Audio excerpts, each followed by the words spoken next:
Welcome to our channel wow foods and blogs. ఈ రోజు నేను చూపించే రెసిపీ సాబుదానా వడ. అదేనండి, సగ్గుబియ్యం వడలు.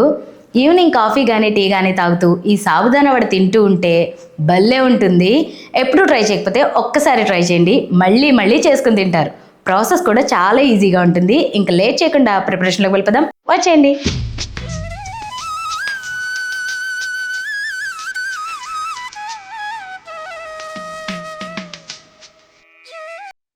ముందుగా నేను చిన్న గ్లాస్ తోటి గ్లాసున్నర సగ్గుబియ్యాన్ని 2 గంటల సేపు నానబెట్టుకుంటున్నాను. 2 గంటల సేపు నానబెట్టుకుంటే సరిపోతుంది, ఇంకా అంతకు మించి ఎక్కువ వద్దు. ఎందుకంటే ఆయిల్ పీల్చేస్తుంది వడలు వేయించుకున్నప్పుడు. ఇప్పుడు ఆ సగ్గుబియ్యానికి సరిపోయేలాగా చిన్న బంగాళదుంపలు నేను 4 తీసుకున్నాను. పెద్దవైతే 2 తీసుకోండి, సరిపోతుంది. వీటిని ఉడికించుకోవాలి.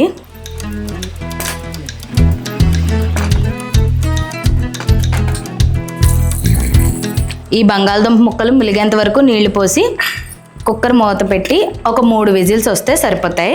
కుక్కర్లో అయితే ఫాస్ట్గా అయిపోతుందని చెప్పి నేను ఇందులో ఉడికిస్తున్నాను. మీరు విడిగా అయినా ఉడికించుకోవచ్చు. బంగాళదుంపలు ఉడికిపోయాయి. ఇప్పుడు వీటిని తీసేసి వేరొక బాండీ పెట్టుకుని దీంట్లో మనం వేరుశనగ గుళ్ళు వేయించుకోవాలి. సాబుదానా వడకి ఇదే మెయిన్ అన్నమాట. వీటి వల్ల చాలా టేస్ట్ వస్తాయి వడలు. ఇక్కడ నేను ఒక 3 స్పూన్స్ దాకా వేరుశనగ గుళ్ళు వేస్తున్నాను. వీటిని డ్రైగానే వేయించుకోవాలి, ఎర్రగా వచ్చేంత వరకు.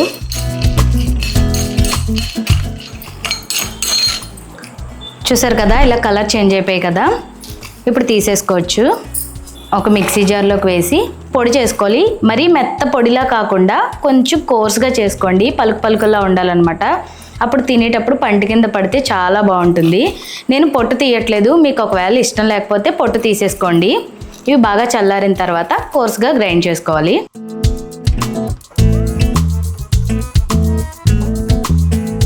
ఈ ఉడకపెట్టుకున్న బంగాళదుంపల్ని తొక్క తీసేసి మ్యాష్ చేసేసుకుంటున్నాను. దీంట్లోనే మనం నానబెట్టుకున్న సగ్గు బియ్యంలో వాటర్ తీసేసి వీటిని కూడా వేసేసుకుంటున్నాను. దీనిలోనే సన్నగా కట్ చేసుకున్న పచ్చిమిర్చి ఒక 4, చిన్న అల్లం ముక్క, వీటిని కూడా సన్నగా కట్ చేసుకున్నాను. అలాగే కొత్తిమీర కూడా సన్నగా కట్ చేసుకున్నా. 1/2 స్పూన్ జీలకర్ర పొడి, 1/2 స్పూన్ మిరియాల పొడి, సాల్ట్, ఇది మీ టేస్ట్కి తగ్గట్టు వేసుకోండి.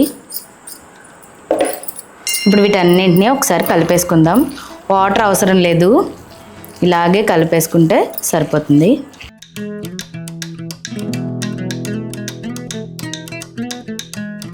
కోర్స్గా గ్రైండ్ చేసిన పల్లీ పౌడర్ కూడా వేసి కలిపేసుకుందాం.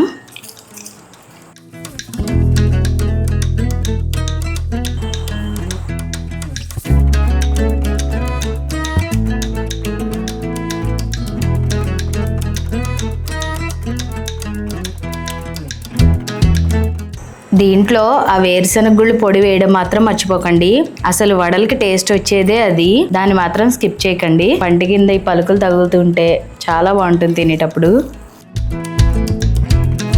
నేను పల్లీలు పొడి చేసుకున్నప్పుడే సగం పౌడరు సగం ఇలా ముక్కల్లా ఉండేలాగే చేసుకున్నాను. మీకు అలా ఇష్టం లేదు అనుకుంటే మొత్తం పౌడర్లా చేసేసుకోండి.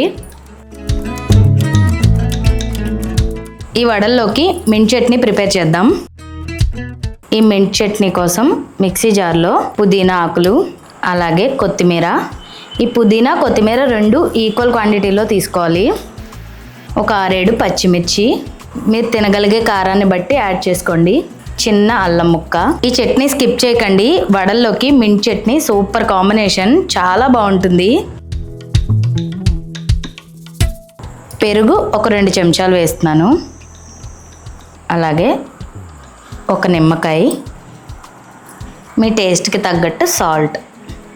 ఇవన్నీ కూడా మెత్తగా పేస్ట్ చేసుకోవాలి. మింట్ చట్నీ రెడీ అయిపోయింది. ఆయిల్ కూడా హీట్ అయిపోయింది. ఆయిల్ హీట్ అయిన తర్వాత ఫ్లేమ్ని మీడియంలోకి మార్చుకుని ఇందాక మనం చేసి పెట్టుకున్న వాళ్ళు ఒక్కొక్కటిగా వేసి ఎర్రగా వచ్చేంత వరకు వేయించుకోవాలి.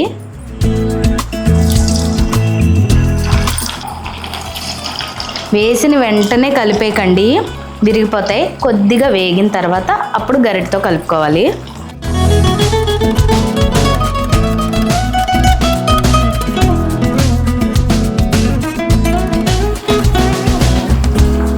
చూసారు కదా, ఈ కలర్లోకి వస్తే సరిపోతుంది.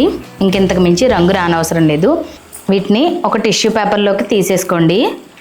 అప్పుడు ఎక్స్ట్రా ఆయిల్ ఏమన్నా ఉన్నా కూడా ఆ టిష్యూ పేపర్ పీల్ చేసుకుంటుంది.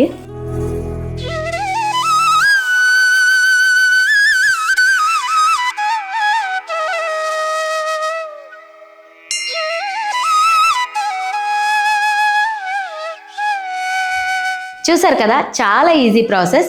బిగినర్స్, బ్యాచిలర్స్ కూడా చాలా ఈజీగా ప్రిపేర్ చేసేసుకోవచ్చు. మీరు కూడా ఒక్కసారి ట్రై చేయండి. వీడియోని లైక్ చేయండి, షేర్ చేయండి. నా వీడియోస్ మీరు ఫస్ట్ టైం చూస్తున్నట్లయితే ఛానల్ని సబ్స్క్రైబ్ చేసి పక్కన ఉన్న బెల్ని ఆల్లో పెట్టుకోండి. అప్పుడు వీడియో పెట్టిన వెంటనే నోటిఫికేషన్ వచ్చేస్తుంది. ఇంకొక రెసిపీతో మీ ముందుకు వస్తా. Thanks for watching. This is Aparna signing off.